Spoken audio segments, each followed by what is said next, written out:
নমস্কার প্রিয় শ্রোতা বন্ধুরা, সনাতন ধর্মচর্চা চ্যানেলে আপনাদের সকলকে স্বাগত। সুপ্রাচীন কাল হতে কার্তিক ব্রত বা দামোদর ব্রত পালিত হয়ে আসছে।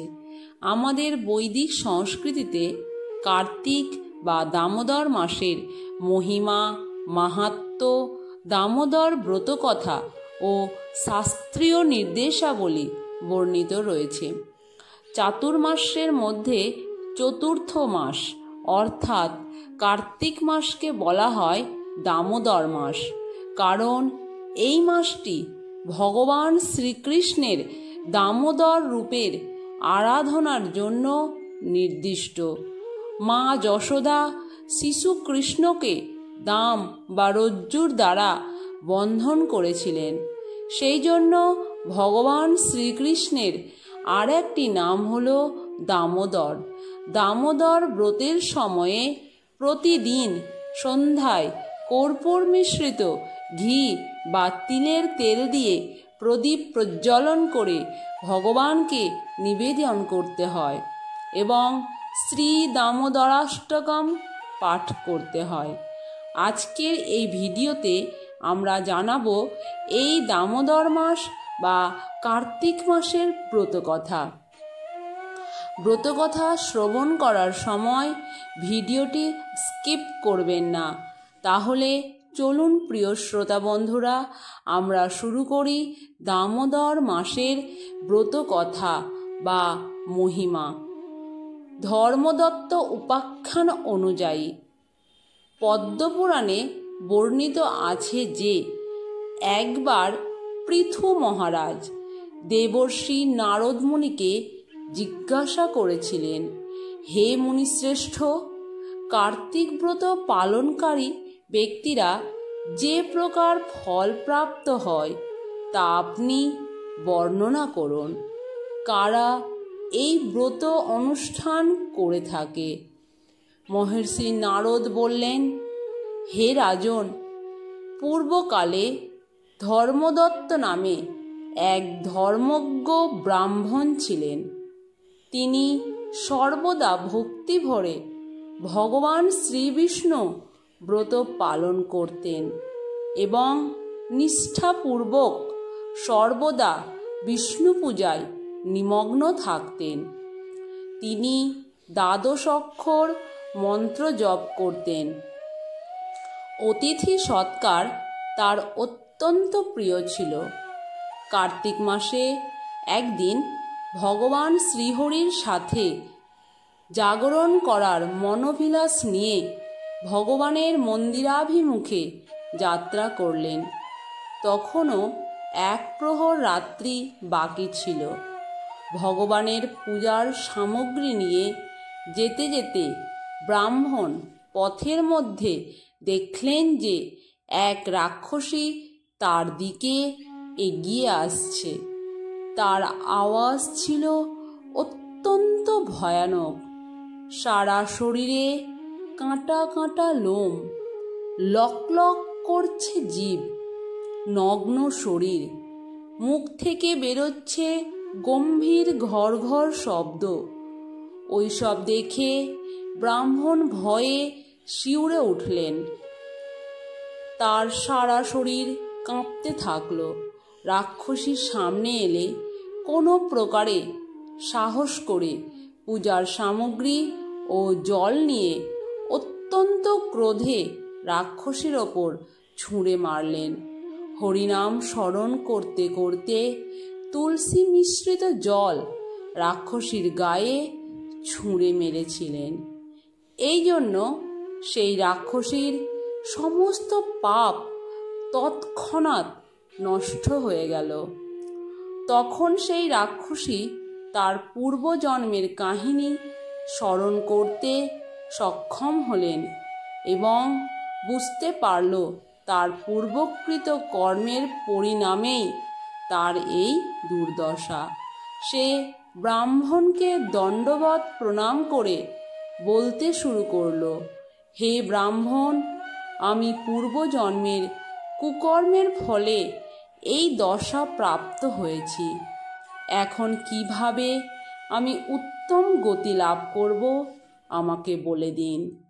রাক্ষসীকে সম্মুখে প্রণাম করতে দেখে এবং পূর্বজন্মের কাহিনী বর্ণনা করতে দেখে ব্রাহ্মণ বড়ই আশ্চর্য হলেন এবং তিনি রাক্ষসীকে জিজ্ঞাসা করলেন, কোন কর্মের ফলে তুমি এই দশা প্রাপ্ত হয়েছ? কোথা থেকে এসেছ? তোমার নাম কি? তোমার আচার আচরণই বা কীরকম ছিল? এই সমস্ত কথা আমাকে বলো। সেই রাক্ষসী তখন বলল, হে ব্রাহ্মণ, আমি এখন আমার পূর্বজন্মের কথা শ্রবণ করুন। সৌরাষ্ট্র নগরে ভিক্ষা নামে এক ব্রাহ্মণ বাস করতেন। আমি ছিলাম তার পত্নী। আমার নাম ছিল কলহ। আমি খুবই দাম্ভিক, উগ্র স্বভাবের নারী ছিলাম। আমি কথাবার্তাতেই হোক বা আচরণেই হোক কখনো আমি আমার স্বামীকে যথার্থ মর্যাদা দান করিনি। তাকে কখনো ভালো ভালো খাদ্যদ্রব্য প্রস্তুত করে দিইনি। আমি সর্বদাই তার আজ্ঞা অমান্য করতাম। আমি অত্যন্ত কলহপ্রিয় ছিলাম। আমার ব্রাহ্মণপতি আমাকে নিয়ে সর্বদাই উদ্বিগ্ন ছিলেন। শেষমেশ অতিষ্ঠ হয়ে আমার প্রতি দ্বিতীয় বিবাহ করার মনস্থির করলেন। মনের দুঃখে তখন আমি বিষ খেয়ে আত্মহত্যা করি। তারপর যমদূতেরা এসে আমাকে নাগপাশে বেঁধে পেটাতে পেটাতে যমলোকে নিয়ে গেল। যমরাজ তখন চিত্রগুপ্তকে আমার বিষয়ে জিজ্ঞাসা করলেন, হে চিত্রগুপ্ত, খাতা খুলে দেখো এ কিরূপ কর্ম করেছে। এর জন্য শুভ কর্মের ফল মিলবে না অশুভ কর্মের ফল মিলবে? চিত্রগুপ্ত তখন বললেন, হে ধর্মরাজ, এই মনুষ্যটি কোনো রকম শুভকর্ম করে নাই, বরং নিজে গোপনে মিষ্টান্ন আদি ভোজন করত, কিন্তু তার স্বামীকে কোনো কিছু দিত না। এখন একে বলগুলি যোনিতে জন্মগ্রহণ করে নিজ বিষ্ঠা ভক্ষণ করে জীবন ধারণ করতে হবে। এই নারী সর্বদা তার পতিকে দোষারোপ করত এবং কলহ পরায়ণতা ছিল এর প্রবৃত্তি। সেই জন্য তার পরের জন্মে শূকরযোনিতে জন্মগ্রহণ করে দিন কাটাতে হবে। সে যে পাত্রে রান্না করত সেই পাত্রেই ভোজন করত। সেই দোষের জন্য তার পরের জন্মে আপন সন্তান ভক্ষণকারী বিড়াল রূপে জন্মগ্রহণ করতে হবে। তাছাড়া আপন পতির জন্য এ আত্মহত্যা করেছে। সেই জন্য এই অত্যন্ত নিন্দনীয় নারীকে এখন থেকে কিছুকাল প্রেত শরীরে অবস্থান করতে হবে। দূতেদের দিয়ে একে মরুপ্রদেশে পাঠানো দরকার, যেখানে ও প্রেত শরীর ধারণ করে থাকবে। এরপর ওই পাপিনী উক্ত 3 যোনিতে কষ্ট ভোগ করবে। কলহ তখন বলতে লাগলো, হে বিপ্লবর, আমি সেই পাপিনী কলহ। প্রেত শরীরে আমার 500 বৎসর অতিবাহিত হয়েছে। আমি সর্বদাই নিজ কৃতকর্মের জন্য দুঃখিত তথা ক্ষুধা পিপাসায় অত্যন্ত পীড়িত হয়ে ইতস্তত ঘুরে বেড়াচ্ছি। একদিন ক্ষুধায় কাতর হয়ে এক বণিকের শরীরে প্রবেশ করি। এবং তার সাথে দক্ষিণ দেশে কৃষ্ণা এবং বেনির সঙ্গমস্থলে উপস্থিত হই। সেখানে আসার পর যখন ওই সঙ্গমের কিনারায় দাঁড়িয়েছি, তখন শিব এবং বিষ্ণুর পার্শ্বদেরা তার শরীর থেকে বেরিয়ে আমাকে বলপূর্বক সেখান থেকে বিতাড়িত করে দিল। দ্বিজশ্রেষ্ঠ, তখন থেকেই আমি ক্ষুধায় কষ্ট পেতে পেতে এদিক ওদিক ভ্রমণ করছি। ঠিক এই সময় আপনার ওপরে আমার দৃষ্টি পড়ে। আজ আপনার হাত থেকে তুলসী মিশ্রিত জলের স্পর্শে আমার সমস্ত পাপ নষ্ট হয়ে গিয়েছে। হে বিপ্রবর, আমাকে কৃপা করুন এবং আমাকে বলুন, আমি এই প্রেত শরীর তথা ভবিষ্যতে ভয়ঙ্কর 3 যোনিতে জন্মগ্রহণের যন্ত্রণা থেকে কিভাবে মুক্ত হব।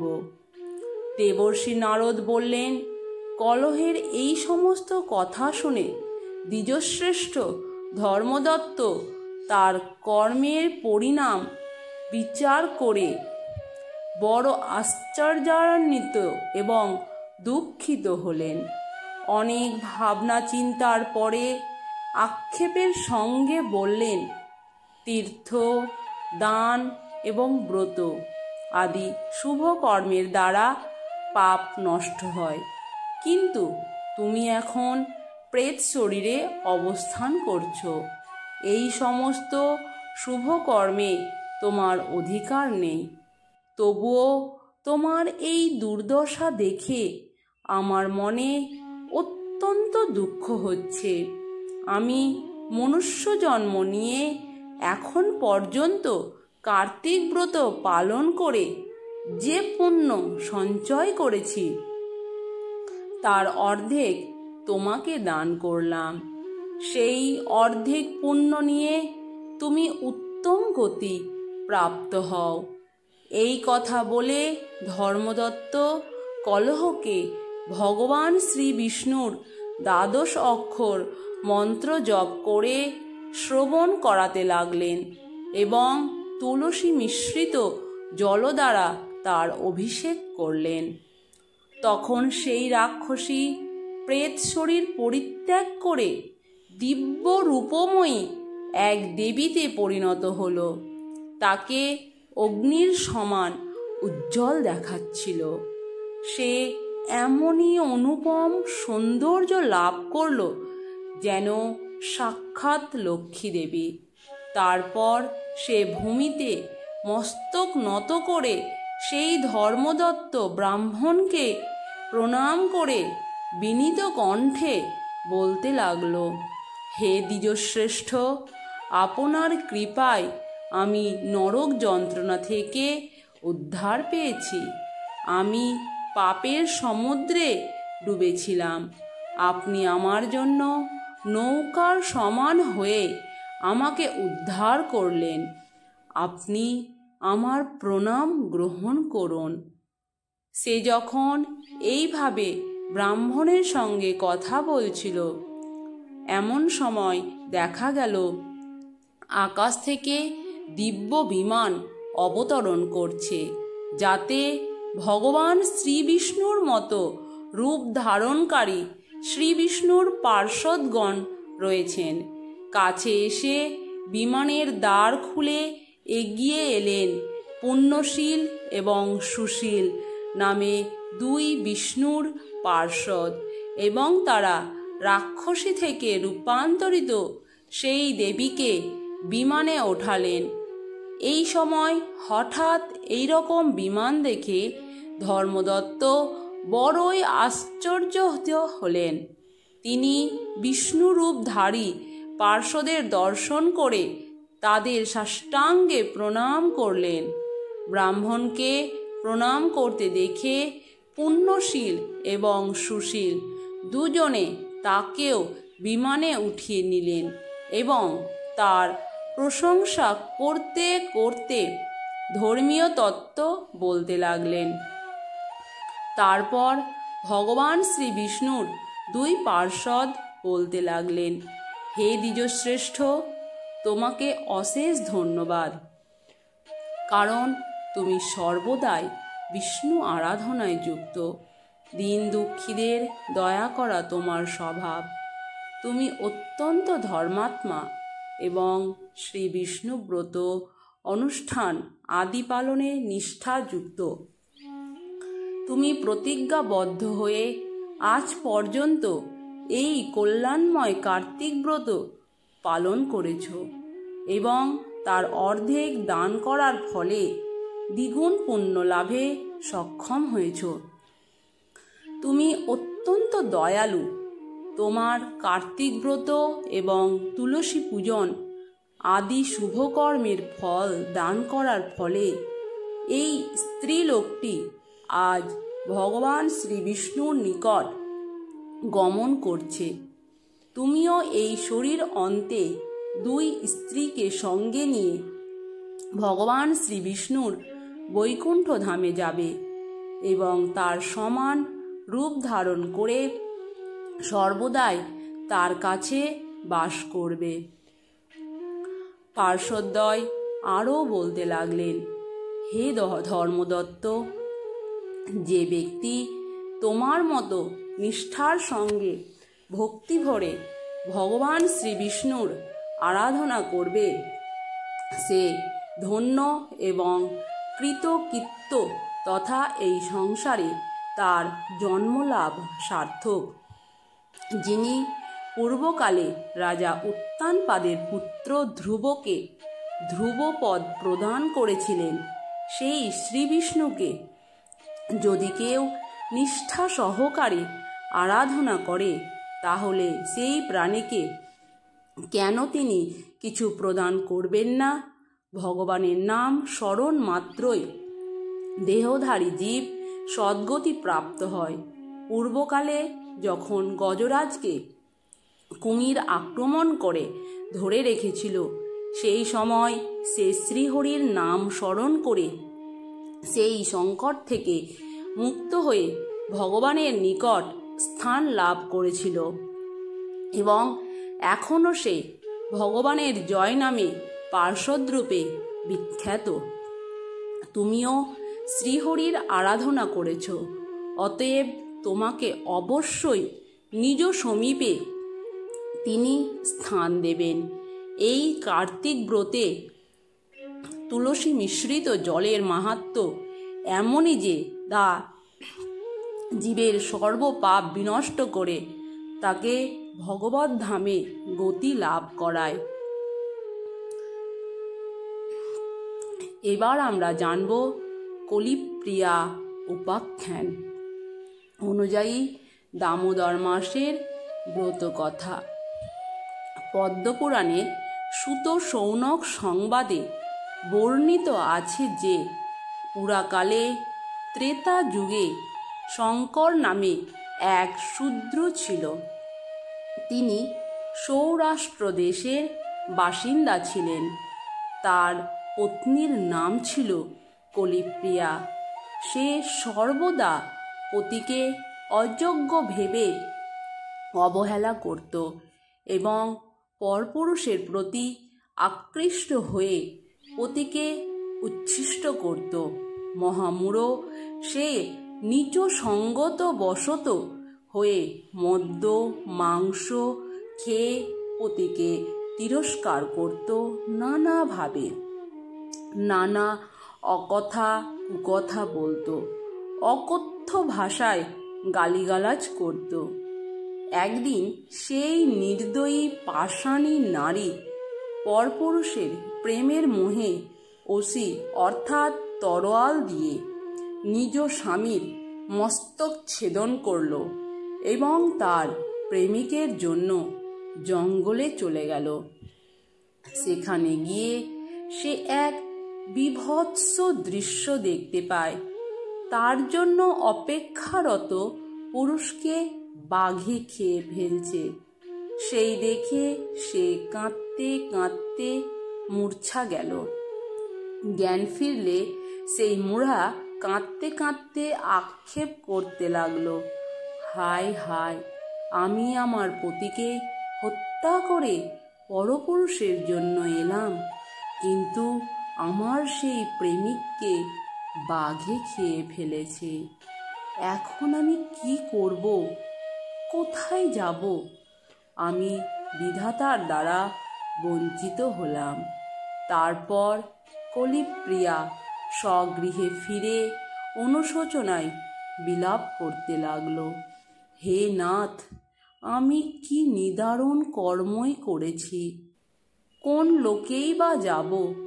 হে পতি, একটি বার কথা বলো, আমি তোমাকে কতই না ভর্ৎসনা করেছি, কিন্তু তুমি আমাকে বারবার ক্ষমা করেছ। আমার যেন কোনো অপরাধী নেই, সর্বদা এমনই ব্যবহার করেছ। এইরূপ বিলাপ করে সেই ভ্রষ্টা পতিচরণে প্রণাম পূর্বক মনকে শক্ত করে অন্য নগরে গমন করল। সে প্রাতে নর্মদায় স্নান করার সময় কয়েকজন বৈষ্ণবগণকে দেখতে পেল। আরও দেখল নদীতে রমণীগণ গন্ধ, পুষ্প, ধূপ, দীপ, বস্ত্র, নানাবিধ ফল ও শঙ্খনাদ মহোৎসব সহকারে ভক্তিযুক্ত চিত্তে রাধা দামোদরের পুজো করছে। এই দেখে বিনয়ান্বিত হয়ে সে জিজ্ঞাসা করল, হে নারীগণ, তোমরা কি করছো? প্রত্যুত্তরে তারা জানালো, হে মাতে, সর্বমাসস্তম শুভ কার্তিক মাসে, অর্থাৎ সব মাসের থেকে উত্তম এই কার্তিক মাসে রাধা দামোদরকে পুজো করছি। এতে কোটি জন্মার্জিত পাপ বিনষ্ট হয়ে যাবে। এই দামোদর ব্রতের মহিমা শুনে কলিপ্রিয়া বলল, আমিও তোমাদের সাথে ওই রকম রাধা দামোদরকে পুজো করব বলে সে স্ত্রীগণের সঙ্গে পূজা করল এবং পূর্ণিমা তিথিতে মারা গেল। তারপর যমকিঙ্করগণ এসে ক্রোধে চর্মরজ্জু দ্বারা তাকে বন্ধন করল। ঠিক তখন স্বর্ণময় বিমানে বিষ্ণুদূতগণ আগমন করে চক্র দ্বারা তাদেরকে প্রহার করতে লাগলেন। সেই প্রহারে যমদূতগণ পলায়ন করল। অতঃপর সেই নারী বিমানে চড়ে বিষ্ণুদূতগণের দ্বারা বেষ্টিত হয়ে বিষ্ণুধামে অর্থাৎ বৈকুণ্ঠ লোকে গমন করল। যে নারী বা পুরুষ কার্তিক মাসে রাধা দামোদরের অর্চন করে সে পাপমুক্ত হয়ে গোলকধামে গমন করে। ভক্তি সহকারে সমাহিত হয়ে যে নর নারী এই কাহিনী শ্রবণ করে তার কোটি জন্মার্জিত পাপ বিনষ্ট হয়। শ্রী দামোদর ভগবানের জয়। জয় শ্রী রাধা গোবিন্দ। জয় শ্রী কৃষ্ণের জয়। এখন আমরা আবারও জানব দামোদর মাসের ব্রত কথা, তবে মুশিক উপাখ্যান অনুসারে। পদ্মপুরাণে সুত শৌনক সংবাদে বর্ণিত আছে যে পদ্মপুরাণে শৌনক সুত গোস্বামীকে বলেছেন, হে সুত, কার্তিক ব্রতের ফল কি? এটা না করলেই বা দোষ কি? আমাকে কার্তিক ব্রতের মাহাত্ম্য বর্ণনা করুন। সুত বললেন, হে মুনিশ্রেষ্ঠ, আমি এখন জৈমিনীর প্রশ্নে ব্যাসদেব যা বলেছিলেন তা বর্ণনা করছি, মনোযোগ সহকারে শ্রবণ করুন। কার্তিক মাসে যে সকল ব্যক্তি মৎস্য তৈল ও মৈথুন ত্যাগ করে সে বহু জন্মকৃত পাপ থেকে মুক্ত হয়ে হরিগৃহে অর্থাৎ বৈকুণ্ঠে গমন করে। কিন্তু যে সকল ব্যক্তি কার্তিক মাসে মৎস্য মৈথুন ত্যাগ না করে সে নিশ্চয়ই প্রতি জন্মে অজ্ঞান স্থাবরাদি ও শূকর জন্ম লাভ করে। যে সকল ব্যক্তি কার্তিক মাসে তুলসী পত্র দ্বারা ভগবান শ্রীকৃষ্ণের পুজো করে সেই সকল ব্যক্তির পত্রে পত্রে অশ্বমেধ যজ্ঞের ফল প্রাপ্ত হয়। কার্তিক মাসে যে ব্যক্তি অগস্ত্য পুষ্প অর্থাৎ বকফুল দ্বারা শ্রীকৃষ্ণের পূজা করে সে হরির কৃপায় দেবগণেরও দুর্লভ মোক্ষ প্রাপ্ত হয়। যে ব্যক্তি ঘি মিশ্রিত খাবার শ্রীহরিকে দান করে সে সর্বপাপ মুক্ত হয়ে হরিমন্দিরে অর্থাৎ বৈকুণ্ঠে গমন করে। যে ব্যক্তি কার্তিক মাসে একটি পদ্মও যদি শ্রীহরিকে দান করে সে পাপ বর্জিত হয়ে জীবন অন্তে বিষ্ণু পদে গমন করে। যে ব্যক্তি হরিপ্রিয় কার্তিক মাসে প্রাতঃস্নান করে যে সর্বতীর্থে স্নান করলে যে ফল হয় সেই ফল প্রাপ্ত করে। যে ব্যক্তি কার্তিক মাসে নাভিমণ্ডলে দীপদান করে শ্রীহরি তার প্রতি সদা তুষ্ট থাকেন। তবে যে ব্যক্তি শ্রীকৃষ্ণ মন্দিরে ঘিয়ের প্রদীপ দান করে তার মাহাত্ম্য বিশেষ রূপে বর্ণনা করছি, শ্রবণ করো। ত্রেতা যুগে বৈকুণ্ঠ নামে একজন পবিত্র ব্রাহ্মণ বাস করতেন। সেই ব্রাহ্মণ একদিন কার্তিক মাসে শ্রীহরিকে ঘিয়ের প্রদীপ দান করে বাড়ি ফিরে আসলেন। সেই সুযোগে এক ইঁদুর ঘি খেতে আরম্ভ করল এবং কোনোভাবে প্রদীপের শিখা আরও উজ্জ্বলভাবে জ্বলে উঠল। তখনই সে প্রাণ ভয়ে পালিয়ে গেল, কিন্তু পালানোর সময় তাকে এক সর্প দংশন করল, ফলে সে প্রাণ ত্যাগ করল। তখন যমদূতগণ এসে তাকে চর্মরজ্জুবদ্ধ করে নিয়ে যাবার উপক্রম করল। ঠিক সেই মুহূর্তে শঙ্খ চক্র গদা পদ্মধারী চতুর্ভুজ বিষ্ণুদূতগণ স্বর্ণ নির্মিত এক বিমানে করে সেখানে আগমন করল। সেই দূতগণ দ্রুত নাগপাশ বন্ধন ছিন্ন করে যমকিঙ্করগণকে বললেন, হে মূঢ়গণ, এই মুশিক বিষ্ণু ভক্ত, একে বৃথা বন্ধন করেছ। যদি তোমাদের জীবনের আশা থাকে তবে শীঘ্র প্রত্যাবর্তন করো। এই কথা শুনে যমদূতগণ ভয়ে কাঁপতে কাঁপতে জিজ্ঞাসা করল, হে বিষ্ণুদূতগণ, তোমরা একে কোন পুণ্য প্রভাবে বিষ্ণুলোকে নিয়ে যাচ্ছ? এ এক মহাপাপী, যমালয়ে শাস্তি বিধানই এর কর্তব্য। তখন বিষ্ণুদূতগণ বললেন, এই মুশিক শ্রী বাসুদেবের সম্মুখের প্রদীপ উস্কে দিয়ে সেই প্রদীপকে আরও জ্বলতে সাহায্য করেছে। সেই কর্মের কারণেই একে বিষ্ণুলোকে নিয়ে যাচ্ছি।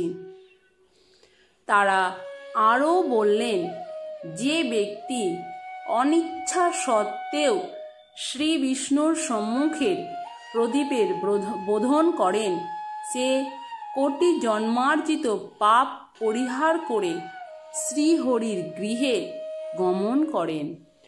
কার্তিক মাসে একাদশী তিথিতে যে ব্যক্তি ভক্তি সহকারে প্রদীপ দান করেন তার পুণ্য আখ্যান করতে শ্রীহরি ভিন্ন আর কেউই সমর্থ নয়। যে ব্যক্তি হরির গৃহে ভক্তি সহিত ঘৃতপূর্ণ দীপ দান করেন তার সহস্র অশ্বমেধী বা কি প্রয়োজন? অশ্বমেধ কর্তা স্বর্গে গমন করেন, কিন্তু কার্তিকে দীপদাতা হরিধাম অর্থাৎ বৈকুণ্ঠে গমন করেন। ভগবান শ্রী বিষ্ণুর দূতের মুখে এরূপ কথা শুনে সেই যমদূতগণ যথাস্থানে গমন করল। তখন বিষ্ণুদূতগণ সেই মুশিককে রথে আরোহণ করিয়ে বৈকুণ্ঠ লোকে গমন করল। শত মনন্তর কাল সে বিষ্ণু সান্নিধ্যেই রইল। তারপর ভগবান শ্রীহরির কৃপায় সে মর্তে রাজকন্যা হয়ে জন্ম লাভ করল। সে পুত্রে পৌত্রে সমাযুক্ত হয়ে চিরকাল সুখভোগ করল। পরিশেষে সে হরিসেবা মাহাত্ম্যে ইহলোক থেকে গোলকধামে গমন করল।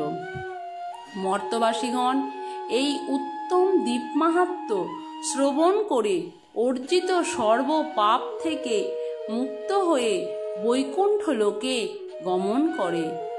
এই ছিল আজকের ভিডিওটি কেমন লাগলো তা কমেন্টে জানান। ভিডিওটি ভালো লাগলে অবশ্যই একটা লাইক করুন এবং ভিডিওটি বেশি বেশি করে শেয়ার করুন এবং আমার চ্যানেলে নতুন হয়ে থাকলে অবশ্যই সাবস্ক্রাইব করুন এবং নতুন ভিডিওর আপডেট পেতে পাশে থাকা বেল আইকনটি ক্লিক করুন। ভালো থাকুন। নমস্কার।